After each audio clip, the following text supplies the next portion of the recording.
Reverend Father, honored guests, thank you for having me here tonight.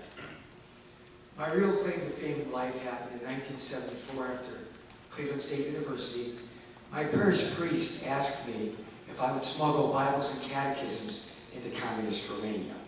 The Catholic underground was working the college kids like in Czechoslovakia, wherever they could, to bring Bibles and catechisms. That did change my life. When I did that, when I was leaving Romania after 25 days, I had a 30-day visa, but the police came where I was staying and said I had 24 hours to leave the country because I was preaching revolution. I got stuck in the apron of the Romanian grandmother in that house that was very kind to me, about $25. Because she was very kind to me, and I was a student, and she made sure I was fed. When we were leaving with the car to go to the airport, she ran to the car, that old lady, and she said, "Jimmy Craciun." Craciun means Christmas in Romanian. She says, "I don't want your money." She says, "When you go back to America, you tell them how we live under the devil, communism." And that's actually why I'm standing here before you this evening, is because I'm trying to live up to what that woman wanted me to do. I'd like to begin with a quote. This quote is by someone who has just become a saint, and that's the great Saint John Paul, a man who fought Nazism and communism. This is what John Paul said in 1976 when he was Cardinal Wojtyla. He said this to an American group. He said, "We are now standing in the face of the greatest historical confrontation humanity has ever gone through. I do not think the wide circle of American society or the wide circles of Christian community realizes this fully. We are now facing the final confrontation between the church and the anti-church, of the gospel versus the anti-gospel. This confrontation lies within the plans of divine providence. It is a trial which the whole church, and the Polish church in particular, must take up. 1976, Solidarność. It is a trial not only of our nation and the church, but in a sense, it is a test of 2,000 years of culture and Christian civilization, with all of its consequences for human dignity, individual rights, human rights, and the rights of nations." He sums it all up. We've heard tonight a couple times the collapse of the Soviet Union. By the end of this speech, I hope you will understand there has been no collapse of the Soviet Union. When I came home, the first thing I wanted to do was to understand communism. It's a very simple thing. Who wrote it? Where did it start? You go to the Communist Manifesto, which is actually right here. The opening sentence of the Communist Manifesto, written by Karl Marx, says these words: "A specter is haunting Europe. That specter is communism."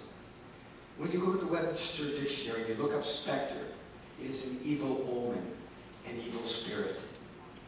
Don't all of us in this room understand what that evil has meant in the 20th century, now going into the 21st century? Evil beyond human belief. When people like Raul Castro or Ortega's, or the guys in Bolivia, or the Chinese communists say that they are Marxists, Leninists, Marx also said in this book, and I'll read it to you verbatim, although I know it by heart. When he talks about religion, Karl Marx, these are his words. Now this is their Bible, the Chinese communists, okay? The people of Cuba, Bolivia, I mean, I can keep going, Vietnam. He said this: "But communism abolishes eternal truths. It abolishes all religion, all morality, instead of constituting them on a new basis.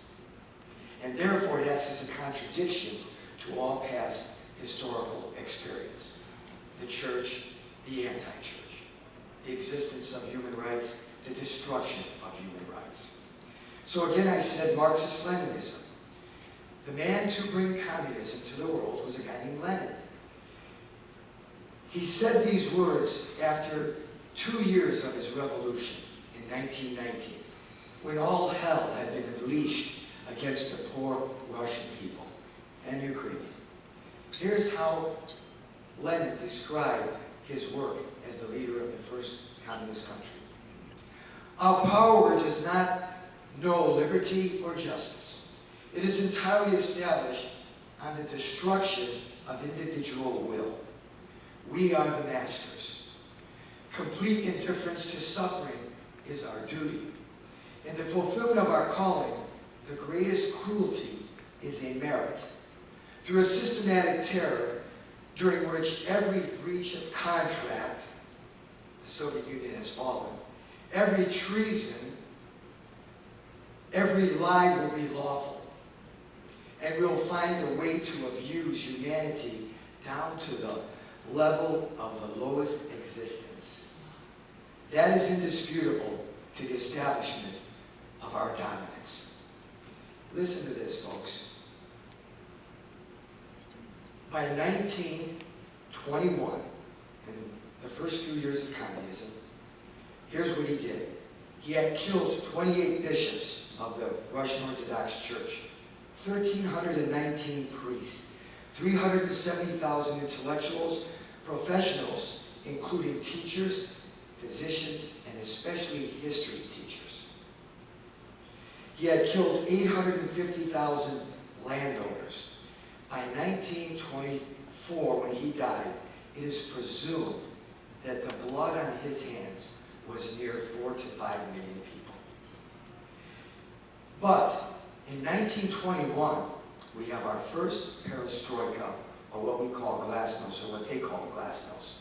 What happened was, after all this murder, the Russian economy collapsed. They were starving.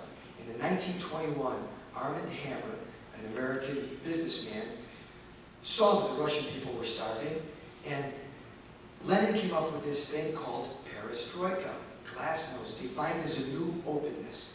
He said, you know, we're going to open up our churches, we're going to stop killing priests, we need help from the West.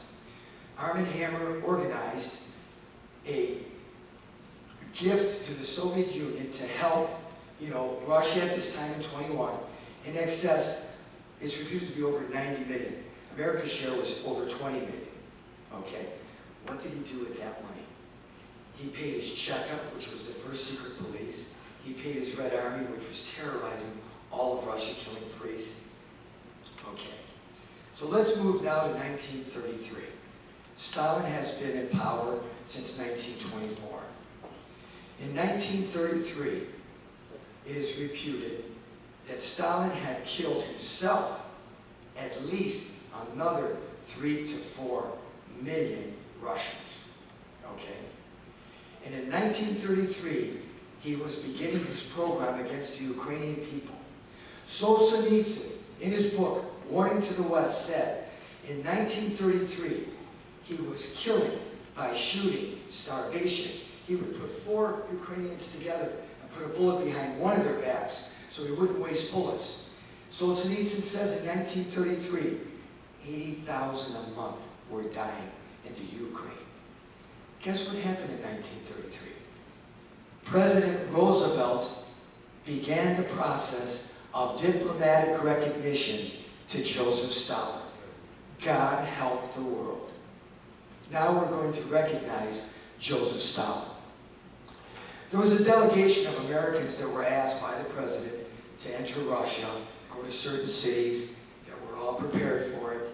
And one of those delegations at that time in 1933, there was a young priest.